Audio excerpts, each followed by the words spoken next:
ಸ್ವಲ್ಪ ನೋಡುವ. ನಾವು ಆದಿಕಾಲದತ್ತ ಹೋಗುವ ಹಾಗೂ ಇದೆಲ್ಲವೂ ಹೇಗೆ ಆರಂಭವಾಯಿತೆಂದು ಬೈಬಲ್ ನಮಗೆ ಏನು ಹೇಳುತ್ತದೆ ನೋಡುವ.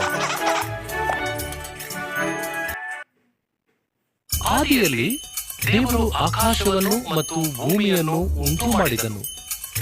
ದೇವರು ಕತ್ತಲೆಯ ಮೇಲೆ ಸಂಚರಿಸಿದನು ಹಾಗೂ ಬೆಳಕಾಗಲಿ ಅಂದನು. ಆತನು ಆ ಬೆಳಕನ್ನು ಹಗಲು ಎಂದು ಹಾಗೂ ಕತ್ತಲೆಯನ್ನು ರಾತ್ರಿ ಎಂದು ಕರೆದನು. ಮೊದಲ ದಿನ ಮುಗಿಯಿತು. ನಂತರ ದೇವರು ಕೆಳಗಿನ ನೀರನ್ನು ಮೇಲಿನ ನೀರಿನಿಂದ ಬೇರೆ ಮಾಡಲು ಗುಮ್ಮಟವನ್ನು ನಿರ್ಮಿಸಿದನು. ಆತನು ಅದನ್ನು ಆಕಾಶ ಎಂದು ಕರೆದನು. ದಿನ 2 ಮುಗಿಯಿತು. ದೇವರು ನೀರನ್ನು ಒಟ್ಟಾಗಿ ಒಂದೆಡೆ ಸೇರಿಸಿದನು. ಆಗ ಒಣನೆಲವು ಕಾಣಿಸಿಕೊಂಡಿತು. ಆತನು ಆ ನೆಲವನ್ನು ಭೂಮಿ ಎಂದು ಹಾಗೂ ನೀರನ್ನು ಸಮುದ್ರ ಎಂದು ಕರೆದನು. ನಂತರ ಆತನು ಹುಲ್ಲನ್ನು, ಬೀಜಗಳನ್ನು ಹಾಗೂ ಮರಗಳನ್ನು ಉಂಟು ಮಾಡಿದನು. ದಿನ 3.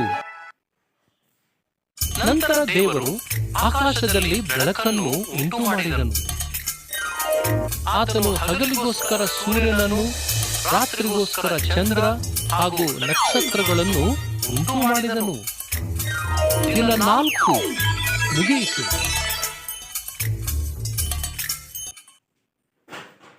ದೇವರು ನೀರಿನಲ್ಲಿ ಈಜುವ ಮೀನುಗಳನ್ನು ಹಾಗೂ ಆಕಾಶದಲ್ಲಿ ಹಾರಾಡುವ ಹಕ್ಕಿಗಳನ್ನು ಉಂಟು ಮಾಡಿದನು. ನೀವು ಸಂತಾನವನ್ನು ಪಡೆಯಿರಿ. ಆತನು ಅವುಗಳಿಗೆ ಹೇಳಿದನು, ಹಾರಾಡುತ್ತಾ ಹಾಡುತ್ತಾ ಜಗತ್ತಿನ ತುಂಬಾ ತುಂಬಿಕೊಳ್ಳಿರಿ ಎಂದು ಅವುಗಳನ್ನು ಆಶೀರ್ವದಿಸಿದನು.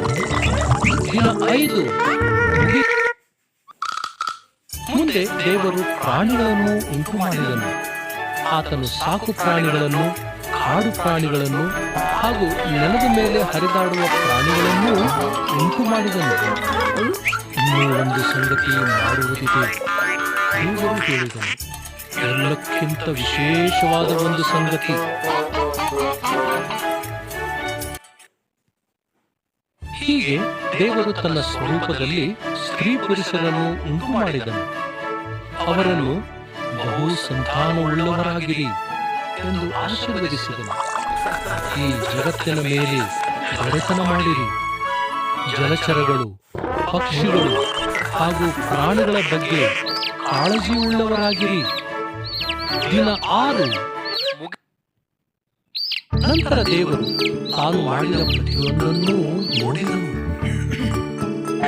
ಇದು ತುಂಬಾ ಒಳ್ಳೆಯದಾಗಿದೆ ಎಂದು ಹೇಳಿದನು. ಆತನು 7ನೇ ದಿನದಲ್ಲಿ ವಿಶ್ರಾಂತಿಯನ್ನು ಪಡೆದನು ಹಾಗೂ ಆ ದಿನವನ್ನು ವಿಶೇಷ ದಿನವನ್ನಾಗಿ ಮಾಡಿದನು.